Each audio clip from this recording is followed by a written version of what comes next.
I always thought my 70th birthday would be spent surrounded by family cake, grandkids, maybe even a few tears and toasts. But instead, I found myself standing in the lobby of a retirement home, holding a suitcase I didn't pack, staring at my son as he rushed through an explanation about how this was the best for everyone. Before we continue, please write in the comments which country you're watching this video from. Enjoy the story. Let me take you back a few weeks before that day. My name's Martha. I raised 3 kids on my own after my husband passed away in his 40s. I worked 2 jobs cleaning houses during the day and waitressing at night. I put all 3 of them through college, paid off my house. I even started a little side hustle baking pies that eventually helped open a small bakery. It wasn't much, but it was mine, and still, apparently, not enough. The first signs were subtle. Missed calls, fewer visits. The grandkids didn't come around like they used to, and when they did, they were always glued to their phones or whispering behind my back. I figured life had just gotten busy, until I overheard my daughter-in-law Rachel talking on the phone in the kitchen when she thought I'd gone out for groceries. Honestly, once she's in the place, we can put the house on the market by summer. Tom's already looking at lakefront properties. I stood in the hallway, clutching my purse, heart thudding. The place? Put the house on the market? They were talking about my home, my sanctuary, the house where I raised their father. I didn't say a word that day. I didn't ask questions. I just started watching. Every little interaction became a clue. The way Tom avoided eye contact. The new locks on the cabinets so the kids don't get into things. The sudden doctor visits Rachel insisted I attend, always bringing forms for me to sign. They didn't see me as a person anymore. I was a problem, an obstacle, an old woman in the way of their next chapter. So, when my 70th birthday came around, I wasn't expecting a party, but I didn't expect to be tricked either. That morning, Tom came by with a smile far too wide. "We're taking you out to brunch, Mum," he said. I grabbed my cardigan and my purse. Heartwarming just a bit. Maybe I'd been wrong. Maybe they did care. We drove for nearly an hour before pulling into a parking lot in front of a massive beige building with large iron gates. "Where's the restaurant?" I asked, peering around. Rachel cleared her throat. "Actually, this is your gift." I turned to look at them. "This is Silver Pines," she continued. "It's the best-rated retirement community in the county. You'll love it. They have bingo, a salon, even a little garden." I didn't move. Tom got out, opened my door, and handed me a suitcase. My suitcase, already packed, already waiting. My heart felt like stone. "Let's go inside," he said. "The staff are ready for you." They rushed through the paperwork already signed. They kissed my cheek, told me to call if I needed anything. Then, before I could even blink, I was standing in a furnished room with a twin bed, beige curtains, and a view of the parking lot, and just like that, they were gone. But here's the thing. They'd forgotten one very important detail. About me. I wasn't just some frail woman they could shuffle into a corner and forget. I was Martha Jameson, the woman who built a business from flour and sugar. The woman who negotiated contracts with her bare hands and a sharpened tongue. The woman who still, even now, had a few aces up her sleeve. As soon as they left, I opened my purse not to cry, but to call my attorney. "Elliot," I said. "Get me the name of the person who owns Silver Pines. I'd like to speak to them immediately." Elliot laughed, thinking I was joking. IWASN, single quotes, T.C. What Tom and Rachel didn't know was that over the last 15 years, while they were spending vacations in Europe and remodeling bathrooms, I had been quietly investing. Rental properties, dividend stocks, one successful merger that doubled my savings overnight. I was worth more than both of them combined. By the end of that very day, I'd spoken to the owner, and by the end of the week, I owned Silver Pines Retirement Community. Every tile, every light fixture, every bingo card. Mine. But I didn't tell anyone. Not yet. Instead, I smiled at the staff, attended the orientation, had tea with the other residents. I watched, I listened, and I began to plan, because if they thought they could dump me like an old newspaper and walk away with my legacy, they had another thing coming. I wasn't going to just take back my life. I was going to change everything. And I wasn't doing it for revenge. I was doing it for every person who had ever been made to feel small, unwanted, discarded, because sometimes the best revenge is power used for something greater. Most people think of retirement homes as places to fade away quietly, a waiting room for the end, but not me, not anymore. While Tom and Rachel celebrated their freedom, clinking glasses over sushi and scrolling through Zillow listings, I was walking the halls of Silver Pines not as a resident, but as its silent owner. The staff didn't know yet. Only the facilities director, Evelyn, had been informed by my lawyer, and she nearly fainted when she found out. "You bought this place," she whispered in my new office, barely able to hold her clipboard. "Steady yes, Evelyn," I replied, pouring myself a cup of tea. "And I'd like you to gather the staff for a meeting. There are going to be a few changes." She nodded, mouth agape. The power shift was about to begin. Silver Pines had potential. But it had become exactly what Tom and Rachel had assumed. It was a pretty prison for the forgotten. Mediocre food, cold hallways, smiling staff with eyes that said, "Hurry up and die." It wasn't outright cruel, but it lacked soul, and I wasn't about to waste my twilight years in a lifeless box, so I got to work. The next morning, I walked into the dining hall, not as Martha, the resident, but as Martha, the boss. I saw the same expressions on my fellow residents' faces that I wore just days ago: resignation, weariness, loneliness. Many had been left behind, like me, some without a single visitor in months. I stood beside the old piano in the corner and tapped a spoon against a water glass. Heads turned, conversations stopped. "I'd like to make an announcement," I said. "No, most of you don't know me well yet. But my name is Martha Jameson. And as of yesterday, I'm the new owner of Silver Pines." A few gasps. A fork clattered. I smiled. You might be wondering what that means. For starters, no more powdered eggs, fresh meals 3 times a day, real chefs, seasonal menus. That's already in motion. A wave of surprised murmurs swept through the room. But that's just the beginning. You're not here to fade. You're here to live. And we're going to start acting like it. I hired local artists to teach painting and pottery. I turned the stuffy conference room into a cozy book lounge with shelves of rotating novels. I brought in yoga instructors, meditation coaches, even someone to teach ballroom dancing on Tuesdays. And every week, I sat down with the residents to hear their stories, what they missed, what they needed, what they dreamed about. Some wanted to plant vegetables, some wanted to play chess in the sun. One woman, Grace, simply said, "I just want someone to talk to me like I'm not broken." That one hit hard. Because deep down, that's what we all wanted, to feel seen again. But while things at Silver Pines were blooming, outside those gates, trouble was. One afternoon, I received a call from a realtor. "Mrs. Jameson, we're receiving inquiries about your property on Willow Creek Lane. Your son, Tom Jameson, has been speaking to interested buyers. Just wanted to confirm, has the property been transferred to his name?" I smiled tightly. "No," I said, "it hasn't, and it won't." I didn't confront them. Not yet. Instead, I decided to give them just enough rope to wrap around their own necks that weekend. I invited Tom and Rachel for a visit. I told them I had news to share about my new life at Silver Pines.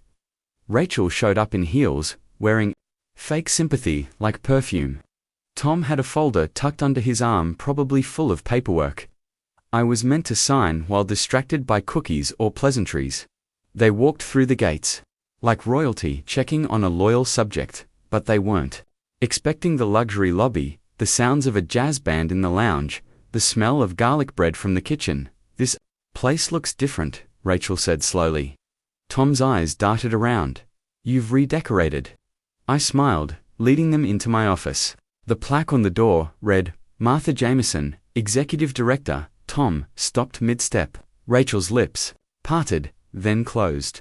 "I didn't just redecorate, I said. I own it. Silence. You what? Rachel asked, her voice trembling. I bought Silver Pines the day you dropped me off, I said calmly. And I've spent every day since turning it into something beautiful. Unlike the way you tried to discard me. Tom stepped forward, trying to recover. Mum, come on, that's not fair. We were trying to do what's best for you. I cut in. Not for me. I stood tall. I gave up my life for this family. I worked my fingers raw. And you thought I'd just disappear into a dusty room and die quietly. Rachel's face turned red. I'll be calling my attorney, I continued. If you try to put my house on the market again, you'll be facing charges for attempted fraud. I've already had the deed reviewed and legally protected. I turned to Tom, and I hoped the lakefront dreams were nice while they lasted. They didn't say much after that. Rachel stormed out. Tom followed. Silent, but I didn't cry. I didn't even sigh. I closed my office door and walked back to the garden, where Grace was planting tulips in the raised beds we built that morning. You, all right? She asked, brushing dirt from her hands. I've never been better, I said, and I meant it. But the story wasn't over yet. Not by a long shot.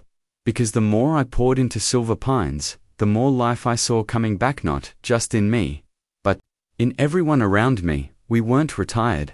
We were reborn, and I had one more surprise up my sleeve, something that would change everything. It started with a flyer, a simple sheet of paper pinned to the bulletin board in the common room. Got something to say? Something to teach? Something to build? Come to the rec room at 4 p.m. this Friday. You might just change your life and someone else's. MJ, that was it. No fancy graphics, no details, just a call to action. One nobody expected. From a woman wearing orthopedic shoes. But I had a vision. One even bigger than buying Silver Pines. I didn't want to just improve our lives inside these walls. I wanted to redefine what it meant to grow old. I wanted a movement. That Friday, the room was full. Some came out of curiosity, some because they had nothing else to do.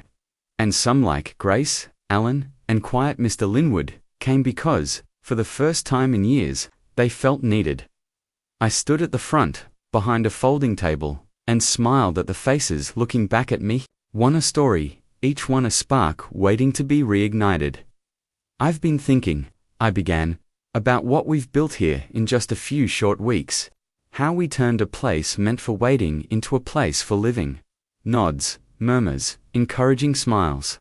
But I also realized, there are thousands more just like us out there, forgotten, pushed aside. With talents, skills, and fire still burning inside, I took a breath and leaned forward. So why don't we share what we've built? Why don't we show the world that age isn't the end? It's just a new beginning. That day, I launched Project Second Windan initiative led by the residents of Silver Pines, meant to reach and inspire seniors across the country. Our plan: to create a video series featuring the talents, passions, and wisdom of our community. Cooking tips, war stories, poetry, woodworking, health routines, humor, regrets, lessons, everything. Alan, a retired radio host, agreed to be the voice. Miss Patty, a former drama teacher, began writing skits. Mr. Linwood started a podcast on chess strategies. Grace hosted a weekly coffee encourage session where widows opened up about loss and resilience, and me. I turned my office into a small studio. I bought a camera, a ring light, and a green screen with the money I used to spend on medication for stress and blood pressure. Funny what joy can heal. But as our channel started gaining traction, viewers from Arizona to Maine leaving comments like, I wish my grandpa could have lived here. Not everyone was thrilled. Remember Evelyn, the director I inherited? Well, she was starting to feel edged out. She knocked on my door one afternoon with a polite smile stretched tight across her face. Mrs. Jameson, she began, we need to talk. I gestured to the chair across from me. I understand your enthusiasm, she said, sitting down stiffly. But some of the staff are concerned. There's been a lot of deviation from policy. Equipment being moved, unofficial visitors, late-night lights on in the rec room. She paused, as if expecting me to apologize. I didn, single quotes, T. instead. I pulled out a folder. These are the latest resident satisfaction surveys. Highest we've ever had. And here's a list of recent medical improvements: lower blood pressure, better sleep, fewer falls. All since we started this. I leaned in. You wanted to talk about policy. I want to talk about purpose. She didn't fight me after that, not because she agreed, but because the staff had started to follow me. Even the new nurse, Sarah, barely 30 and full of pep, told me, "Whatever you're doing, it's working." I've never seen seniors this alive. We were unstoppable, until the letter came. It was from a corporate lawyer representing Golden Sons Senior Holdings, Inc., the company that had previously owned Silver Pines before I swooped in. Apparently, they weren't happy that the place they considered a liability was now going viral on the internet. They claimed I had breached a non-compete clause, even though I had never signed one.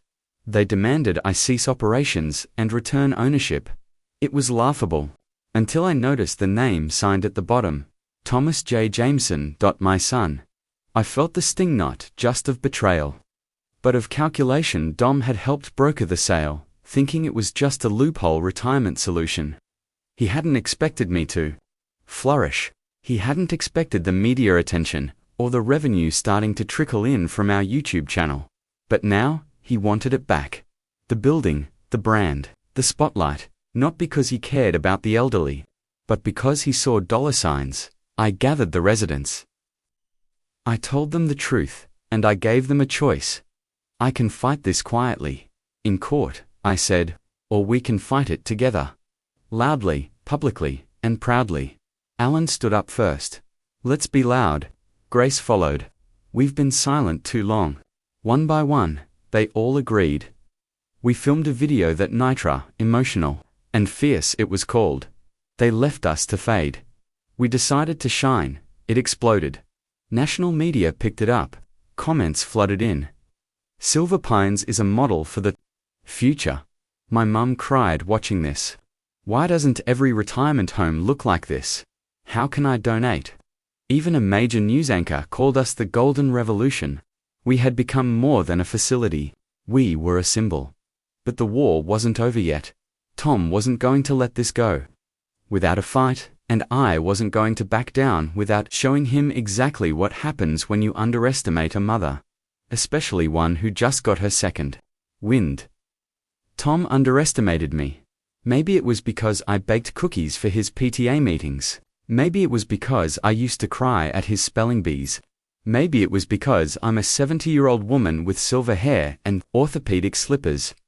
But here's the thing about mums. You don't stop being fierce just because the world says you're fragile. You just get quieter, smarter, and if you're lucky, wiser. The morning after our video went viral, my phone didn't stop buzzing. Local news stations wanted interviews. Senior advocacy groups were reaching out. Even a state senator left a voicemail praising our courageous vision for senior dignity. I was standing in the middle of the dining hall still in my robe when Evelyn burst in holding her iPad like it was on fire. Have you seen this? You're trending on Twitter. I blinked. I thought Twitter was for celebrities and politicians. She grinned. Well, now it's also for revolutionary grandmas. But just as the world was falling in love with us, Tom struck. He filed a temporary injunction against me, accused me of breaching fiduciary duties as a former shareholder in a Golden Sun subsidiary. He even froze some of the retirement home's accounts using legal technicalities. I wasn't scared, but I was furious. Then came the visit. I was in the garden, tending to the tomatoes with Mr. Linwood, when Tom showed up in a black BMW, crisp suit, and sunglasses.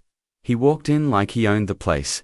He used to play tag here as a kid, barefoot, wild, laughing. Now he moved like a CEO, scanning a spreadsheet. He found me by the fountain, Mum, he said flatly. Tom, you've made quite the scene. I learned from the best. He sighed. This isn't personal. It's business. You're turning this place into a liability. No, I said calmly, brushing soil from my hands. I'm turning this place into a home, Something you never understood. Tom's jaw clenched. You always do this. Make everything about feelings. Because people are feelings, not just spreadsheets. He stepped closer. I'm giving you one last chance. Sign the papers, step down, let me take over. We'll rebrand it, add some wellness packages, maybe partner with a tech firm. It could be lucrative. I looked at him long and hard. Lucrative. I repeated. He didn't even blink. And in that moment, I realized, this wasn't just about power. It was about ego. My success embarrassed him. My independence made him feel small. I was his mother, and I dared to build something without him. I won't sign, I said. Then, I'll bury you in court. I smiled. Good luck, Tom. I taught you how to hold a spoon. Let's see if you can hold your own in a courtroom. The battle had begun, but I wasn't alone. We formed a legal team to retired lawyers who lived on the third floor, one of whom used to argue federal cases. We created a fundraising campaign. Our video had already attracted enough donations to pay the court filing fees, but the real break came when I dug into some old documents and found something. Dirty dot buried in the acquisition papers for Silver Pines. I noticed a discrepancy. A timeline inconsistency. Golden Sun had claimed to own the property before. I bought it at auction, but public records said otherwise. They'd never fully transferred the title, meaning technically they'd never had legal ownership in the first place. I double-checked the filing numbers, then called Grace, who used to work for the county clerk's office. She confirmed it. The original purchase was invalid. Tom was bluffing with a stack of lies built on paperwork that never existed. Armed with that, we went public again. We released a second video titled, You Sent Me Here to Fade. I Built a Family instead. This one featured testimonies from our residence people who had nearly given up before Silver Pines became a symbol of second chances. We showed before and after footage. We read out hateful messages that residents had received from their own families. Then I appeared on screen, looking straight into the camera. My son thought sending me away would silence me. Instead, it helped me find my voice. Don't let the world retire your spirit. No one can take away your worth, not your age, not your past, not even your own family. The response was overwhelming. Comments poured in. This made me cry. Thank you for standing up for our elders. My grandma deserves a place like Silver Pines. Your son is exactly what's wrong with this country. We even got a call from a major documentary producer. Netflix-level. But Tom. He doubled down. Leaked private voicemails. Accused me of exploiting vulnerable populations for internet fame. Even claimed I'd manipulated people into giving me their power of attorney. That's when I knew. He wasn't just trying to take Silver Pines, he was trying to destroy me. But I had one more card to play, you see. Before this all began, before Tom shoved me into this home, I'd recorded a video. A raw, personal diary entry. Just me in my bedroom. No lights. No script. In it, I talked about the day they dropped me off. How I cried into my pillow. How I stared at the ceiling, wondering if my life was over. And how, in that silence, something inside me whispered, it's not too late. I had never shown anyone that video. But now, it was time. We released it as part 3 in our series, titled, The Day They Forgot Me. It went nuclear. It wasn't flashy. It wasn't produced, but it was real.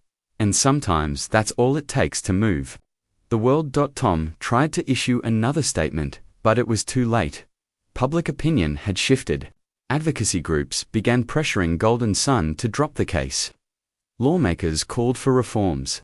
Sponsors pulled out of his startup, and just when it seemed like things couldn't get worse for him, a journalist contacted me. They had been digging into Golden Sun's business practices, and what they uncovered would change everything. The journalist who contacted me was young midtwenties, bright-eyed and brave. Her name was Maya, and she worked for an independent media outlet focused on corporate accountability. She had seen the first 2 videos and started digging into Golden Sun's operations out of curiosity. What she found was criminal. Golden Sun wasn't just trying to acquire retirement homes, they were manipulating vulnerable residents into signing away property rights. Power of attorney, even wills often, without proper legal oversight. In some states, they used shell companies to buy out facilities, raise the rent on Medicaid patients, and then evict them when payments fell short. Silver Pines had been on their hit list. My purchase had derailed an entire regional expansion plan. And Tom, he wasn't just a passive player, he had been instrumental in setting it up.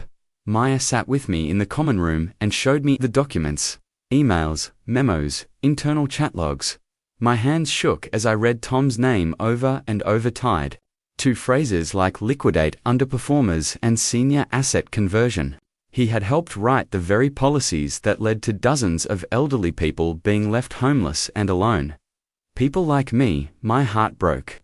Not just because of the crimes, but because my son had become someone I no longer recognized. I had raised him with bedtime stories and warm soup. I sang to him during thunderstorms and kissed his forehead when he was sick. How did we get here?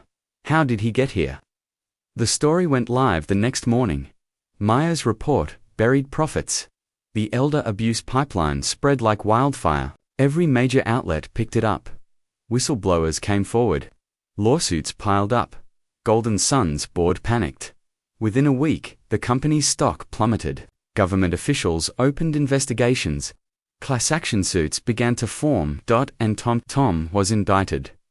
The courtroom was packed the day I testified. It was surreal standing in front of a jury. In a crisp blue suit, Evelyn had lent me reading from the letter I had written that first night in Silver Pines. My name is Martha Caldwell, I began, voice steady.